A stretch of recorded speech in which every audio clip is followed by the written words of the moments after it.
Hello, ഇതാ നമുക്ക് fresh ചെമ്മീൻ കിട്ടിയിട്ടുണ്ട്. അപ്പം നമുക്ക് റോസ്റ്റ് ചെയ്താലോ? അപ്പം നമ്മളിവിടെ ചെമ്മീൻ കഴുകി വൃത്തിയാക്കി എടുത്തിട്ടുണ്ട്. ഇതിനുള്ളിലേക്ക് നമുക്ക് ആവശ്യത്തിന് മുളക് പൊടി, മഞ്ഞൾപ്പൊടി, കുരുമുളക് പൊടി, ഉപ്പ് എല്ലാം കൂടി ചേർത്ത് നല്ലതായിട്ടൊന്ന് മിക്സ് ചെയ്യാം.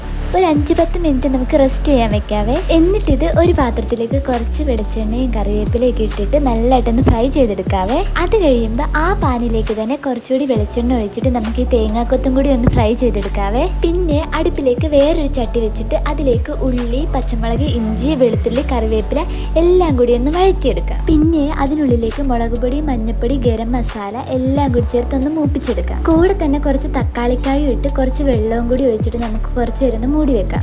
ഈ തക്കാളിയൊക്കെ നന്നായിട്ട് വെന്ത് വരുന്ന സമയത്ത് നമ്മൾ ഫ്രൈ ചെയ്ത് വെച്ച ചെമ്മീനും കൂടി ചേർത്ത് ഒപ്പം തേങ്ങാക്കൊത്തും ആവശ്യത്തിന് ഉപ്പും കൂടി ചേർത്ത് നന്നായിട്ട് ഇളക്കി ഒന്ന് അടച്ച് വെച്ച് വേവിച്ച് കഴിയുമ്പോഴത്തേന് നമുക്കിത് കഴിക്കാം.